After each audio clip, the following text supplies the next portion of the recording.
What happened the day after the Amazon Synod? I guess we better ask Jeffrey Sachs, Pope Francis, the United Nations, and Bono from U2? Tonight, from the editor's desk.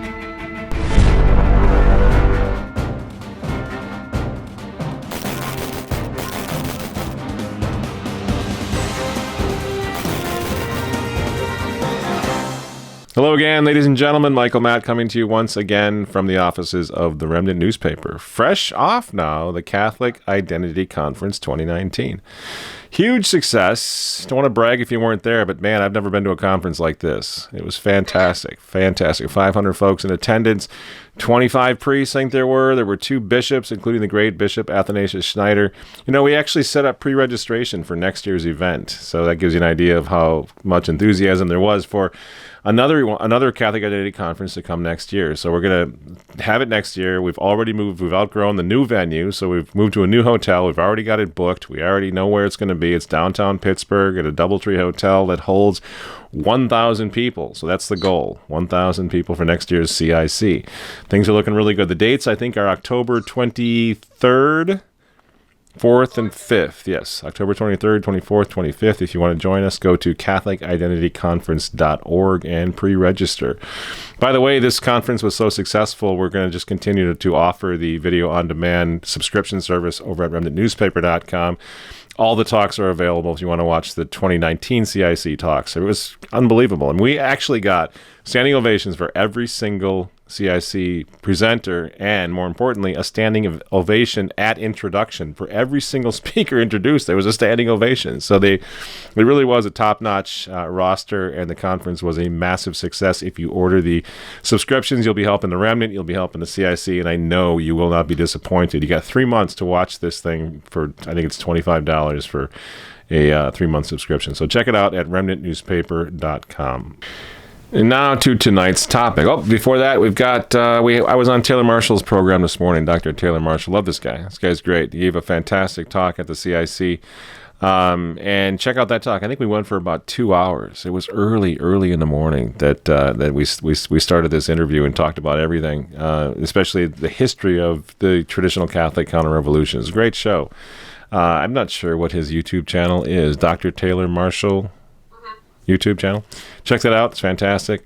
And now finally to tonight's topic. Everyone is still talking about the stupid little figurine that became the mascot of the Amazon Synod. And I'm beginning to think there's just a little bit more to this thing. It all seems so precious that we're still talking about Pachamama. It's ridiculous. Netflix Kids even has a kids animated children's film on the Pachamama. I don't know if you've seen this. Somebody sent it to me today. Check it out. Oh, Pachamama, your children are all gathered here to honor and thank you for this harvest. Our waka protects our village, our most precious treasure. Wow.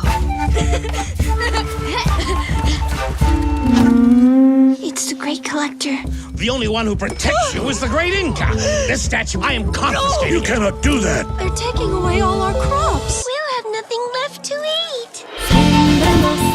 Great Condor, help me find the waka.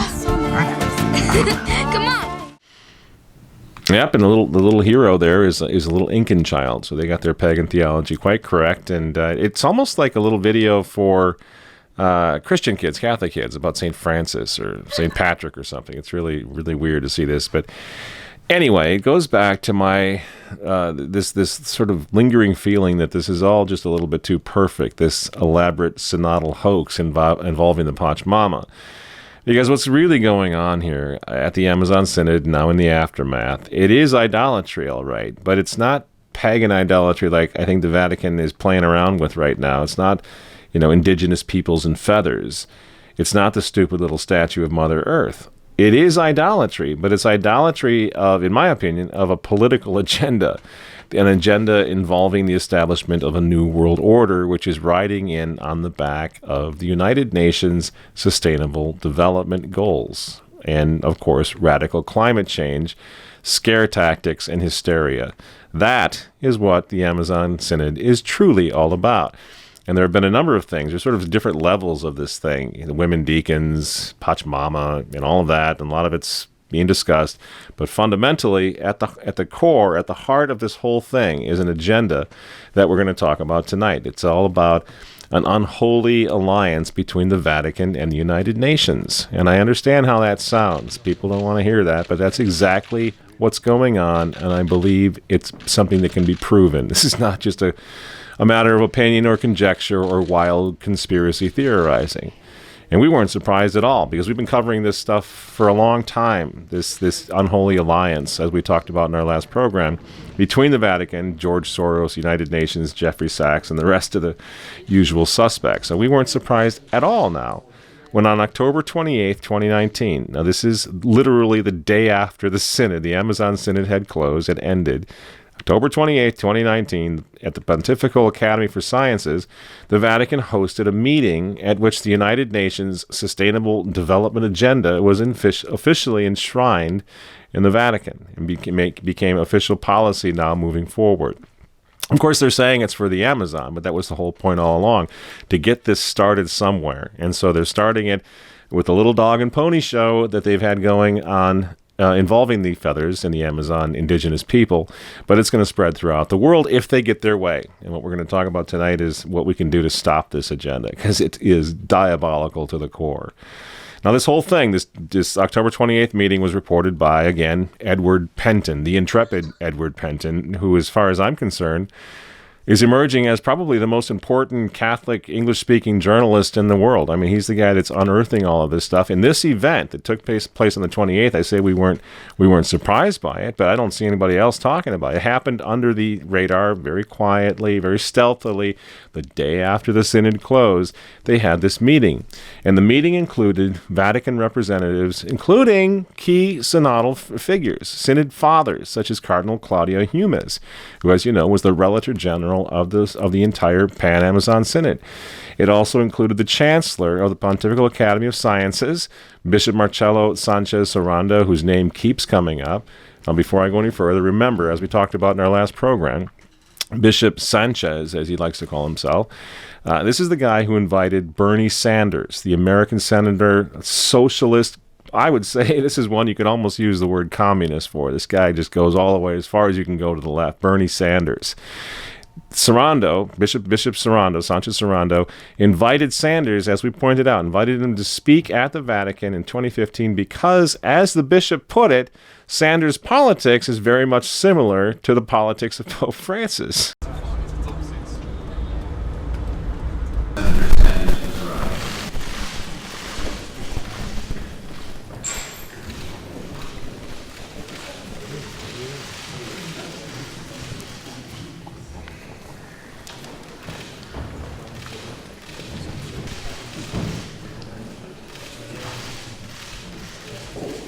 Extremely honored to be with you today and was pleased to receive your invitation.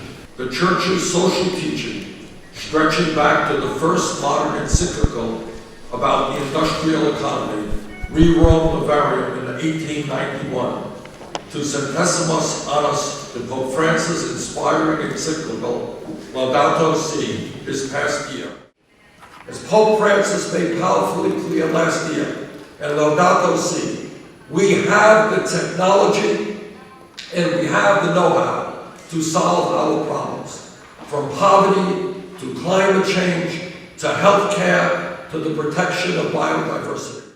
Incredibly. So these guys now, Synod fathers, Amazonian representatives, these guys were joined by governors of Brazil and Peru, many of whom are socialist, one of whom is an outright communist, Governor Flavio Dino, and all these guys are united in total opposition to, of course, Donald Trump, but also to the Trump of Brazil, President Bolsonaro, who, well, remember from the image over my shoulder here of him consecrating Brazil to the Immaculate Heart of Mary. Gee, I wonder why they don't like this guy. Now, these governors at this meeting and the Synod Fathers, they were all joined by representatives of the United Nations, of course, and they all signed a declaration committing the Vatican to the promotion of the United Nations Sustainable Development Goals.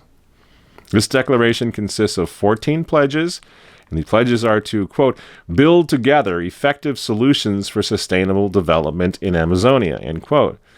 The meeting where the declaration was signed is entitled, quote, First Summit of Amazonian Governors, Pathways and Commitments to Sustainable Development in Amazonia, end quote. Pathways. They worked in pathways. As always looking for pathways. But let's not forget what this is really all about, because it just blows your mind. Think about this. The Sustainable Development Goals. These are United Nations. This is a United Nations initiative, which is aimed not just at reducing inequality and poverty and tackling climate change, of course, by 2030, the same year that AOC, Ocasio-Cortez, also has been parroting as when doomsday is going to hit if we don't do something by 2030. So even somebody like AOC is just parroting the Soros, Sachs, United Nations, Sustainable Development, now Vatican talking points.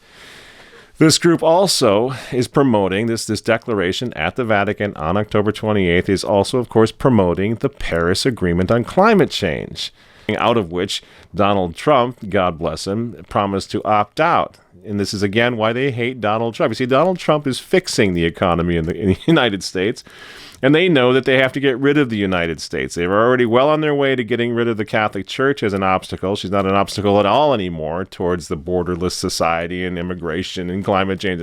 But they also have to get rid of the United States. That's why they hate Donald Trump, because this guy got in legitimately off a vote. And believe me, there's going to be a fight, the fight of our lives we're going to see for the 2020 election, because all these same characters are going to oppose Donald Trump, headed by Pope Francis, who thinks that Donald Trump isn't a Christian, keeps on going off on the wall. You know, he's really involved here. Francis is a politician first and foremost, and what they're setting up for is the destruction of the United States. They've got to get rid of the United States. And it's so long as the U.S. economy is doing really, really good like it is right now, well, that's going to throw a monkey wrench into this whole process of equalizing, tearing down the rich, and redistributing wealth throughout the whole world. It's a global power grab. That's what's going on right here. And the Amazon Synod, of course, is right at the heart of it at the moment. And it's right in the language of the Sustainable Development Goals, quote, universal access to sexual and reproductive health care services, including for family planning, information and education, and the integration of reproductive health into national strategies and programs, end quote. That is lifted right from the UN Sustainable Development Goals. And of course, that means abortion and contraception. How else do you sustain the goals of the United Nations if you don't control population? See what's going on here? This is a specific goal. Now, of course, it wasn't mentioned by the Vatican in this October 28th declaration, but that doesn't change the fact that abortion and contraception are key components to the UN Sustainable Development Goals, period. You cannot get around this. They're not going to differ with Jeffrey Sachs. Jeffrey Sachs is the engine moving the Sustainable Development Goals. Nobody's saying except for abortion and contraception. And now the Vatican has signed on to the Sustainable Development Goals. So guess what? The church is now partnering as part of a globalist push to reach Sustainable Development Goals that include contraception and abortion throughout the entire world. No wonder they needed Pachamama to cover up for what they're actually doing here. This is all part of the United Nations climate change hysteria that's going to trump all laws, all nations, all peoples. This is the end of freedom, in other words. They're coming after everybody here.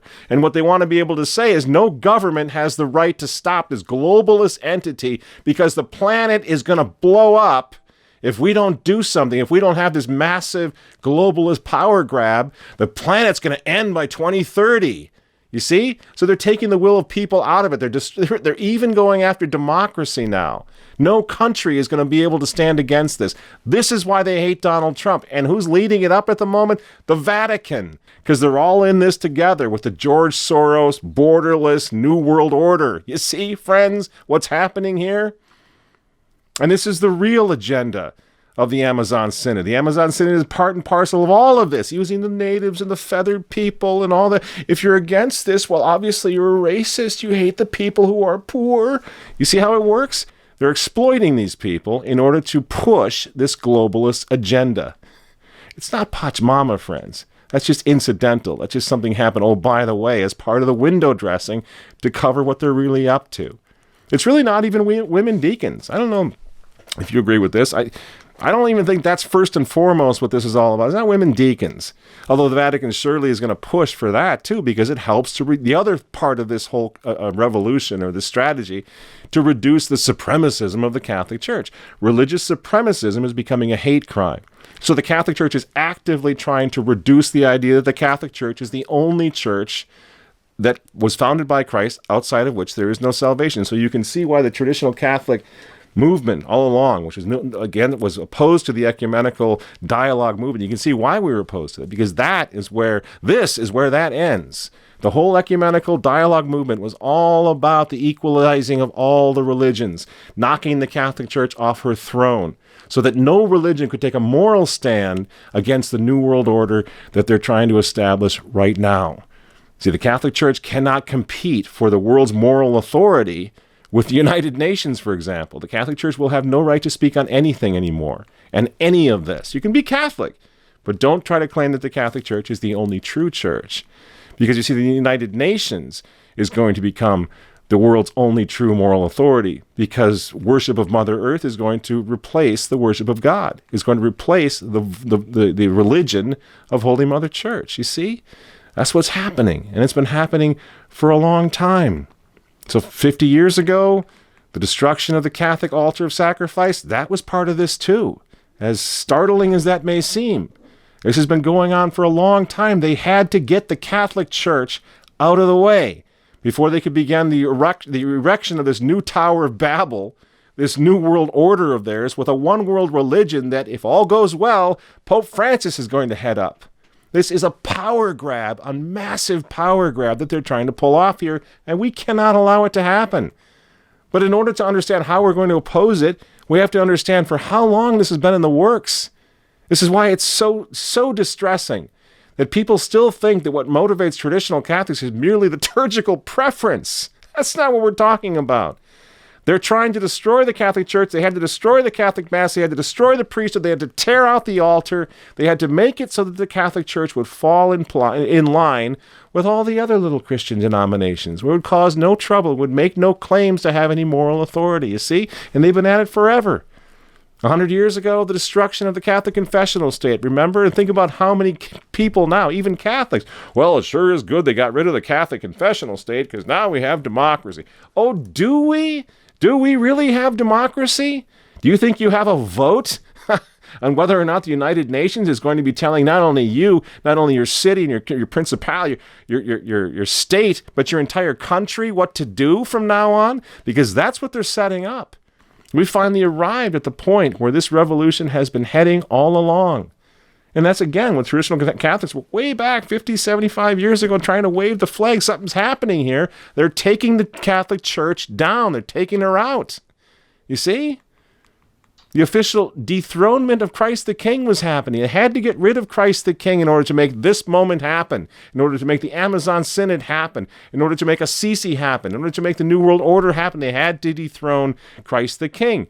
And they had to establish a world order based on the principles of Freemasonry and on the creed of naturalism rather than Christianity. And the only thing that could stop that was a strong, united Catholic Church under the monarchy of the Pope, with the Pope in charge, and they took him out too now, haven't they?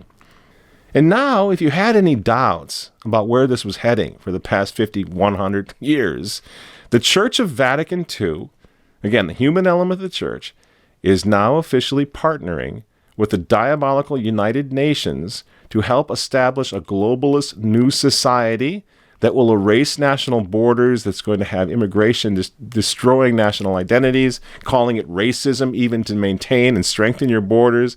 And then it's going to bind all nations to the dictatorial decrees of the United Nations. That's where we're heading. And whatever this new world body that will come next based on the United Nations, we'll find out. You see why Pope Francis told us all a few months ago that we all must obey the United Nations. You're beginning to see the picture come into focus. You see what he's really all about? You see why guys like Jeffrey Sachs and Bernie Sanders have been waltzing in and out of the Vatican for years? You see, they were setting this up for a long time. The Amazon Synod was in the works for years. It's been in the works. You see why Jeffrey Sachs' 2015 paper called The Great Gift of Laudato Si? Doesn't that just give you a little bit of a hint that this pro-abort, pro-gay marriage, sustainable development wacko just can't get enough of our Pope, and he just loves Laudato Si and the other encyclicals of Pope Francis? Doesn't that just say that maybe we've got a little problem here? But in any case, Jeffrey Sachs' 2015 essay, The Great Gift of Laudato Si, guess where that appeared? America Magazine, whose editor is Jimmy Martin, this guy. And you wonder why Jimmy Martin, by the way, was running all around the Amazon Synod. I was there. I was in Rome watching all these characters coming and going. It's like, oh my gosh, it's all beginning to come together. They're all in this together. You see? Jeffrey Sachs' 2015 America Magazine essay was more or less the kickoff for the whole United Nations Sustainable Development Goals in the first place. That's where they got started, in America Magazine, the so-called Catholic magazine, a Jesuit magazine, headed up by Father Jimmy Martin. You can't make this stuff up. You see, but again, put it in context. There's a reason why Pope Paul VI famously removed his tiara, the symbol of his authority, of his kingship. You see, he was saying, we will bow. There's a reason why he was the first. Paul VI was first to go to the United Nations and say not Christ the King was the best chance that the world had for peace, but as he said, that the United Nations was the best chance the world had for peace. This was Pope Paul VI. Again, removing his tiara, giving us the new Mass. Pope Paul VI destroyed or tried to destroy the venerable Roman Rite with the assistance of a Freemason named Archbishop Annibale Bugnini. You see? You can't make it up. Put it together, friends. This is all part of a massive revolution designed to destroy the church first and to usher in a new world order. The elimination of the Catholic Church, I know I'm going long, so we'll end on this. The elimination of the Catholic Church had to happen first before the United Nations globalist New World Order Brotherhood of Man, Freemasonic Brotherhood of Man could ever be established. And that's exactly what they did. And they've got their supporters now. They've got their supporters everywhere. Education, of course, in politics, even in culture and entertainment.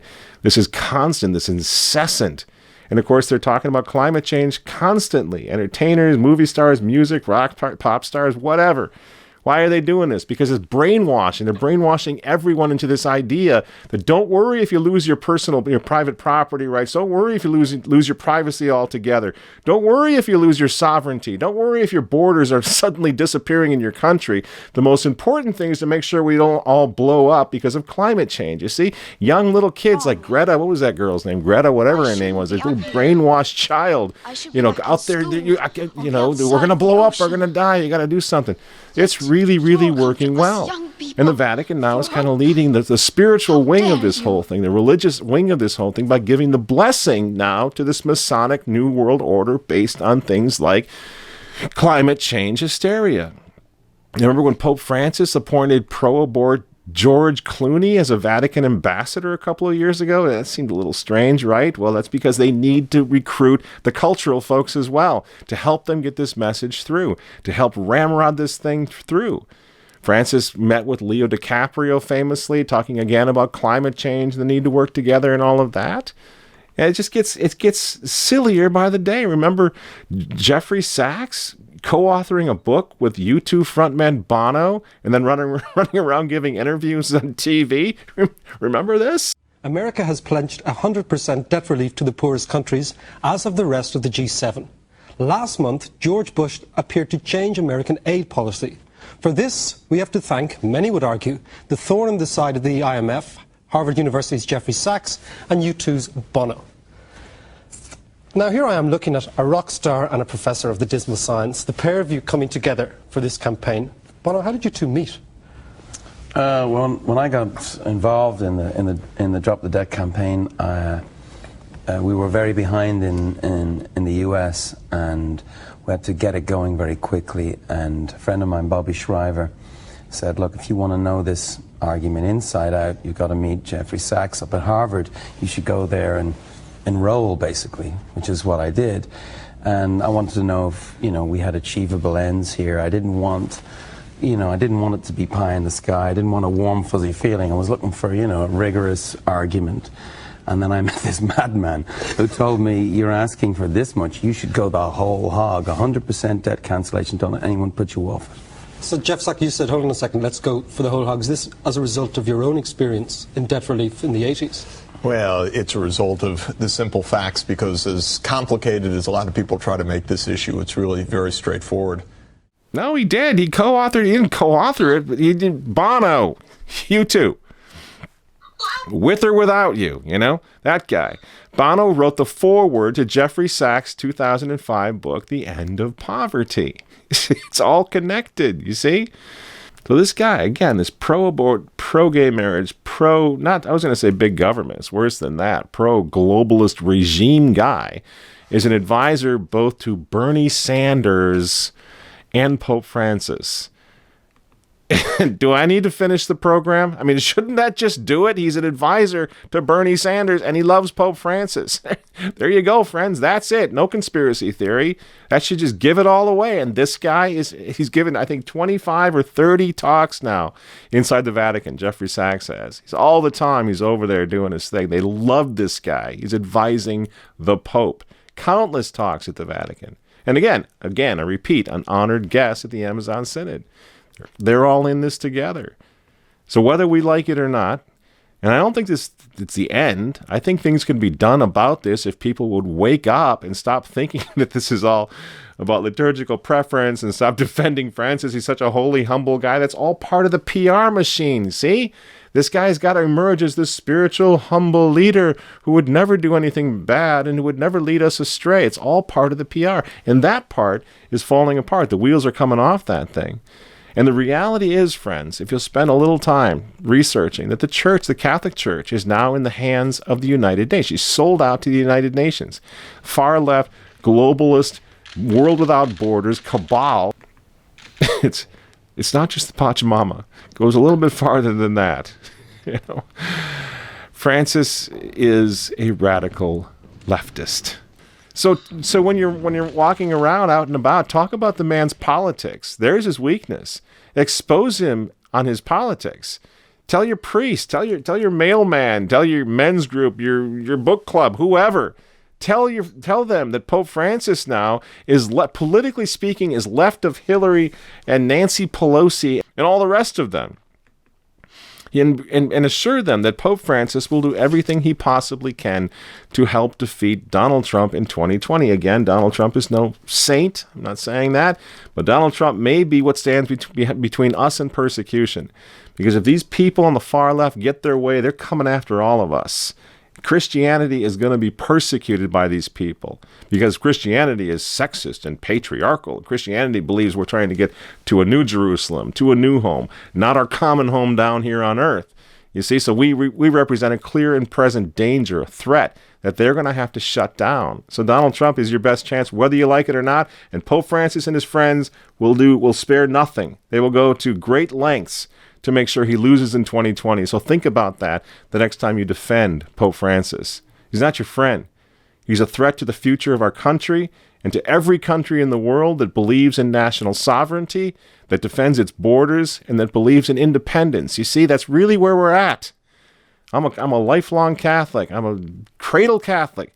It hurts me to say this about what's happened to the Vatican and the folks running the show over there, but that's what they are. And so we need to wake up, stop deceiving ourselves, admit what they're doing, and do everything we possibly can to expose them. Nobody cares what they're doing because nobody knows what they're doing, and that's what we need to change today. We need to change that. We need to start exposing what's actually happening. Move beyond the Pachamama story, and let's go to October 28th, 2019. To this meeting in the Vatican, which officially signed an oath agreement between the Vatican and the United Nations on the Sustainable Development Goals. There's no conspiracy theorizing there. And the folks that were at that meeting, they don't care about the feathers, they don't care about the indigenous peoples, they don't care about women priests, and they don't care about Pachamama. What they're working on is something much, much larger and much more sinister. Dare I say, much more satanic, because it's an affront to the mystical body of Christ and the kingship of Christ. Look at what a couple of guys did to the Amazon Synod's big mascot. It's number one sort of subterfuge propaganda stunt.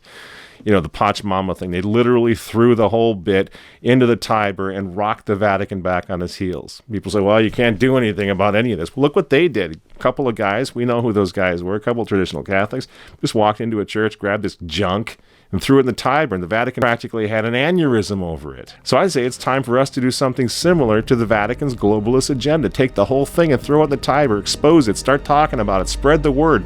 Let's take our church back from these people, right? Because they don't belong there. They're taking it over, and they're turning it into this Masonic brotherhood of man. We have every right to speak against this. We have no excuse not to speak against it, and we need to speak strongly and stand up strong and hard and resist everything that they're doing right now, including what Pope Francis is doing by using the chair of Peter to promote the agenda of the New World Order. Thanks very much for listening. I'm Michael Matt from Remnant TV, and we'll see you next time.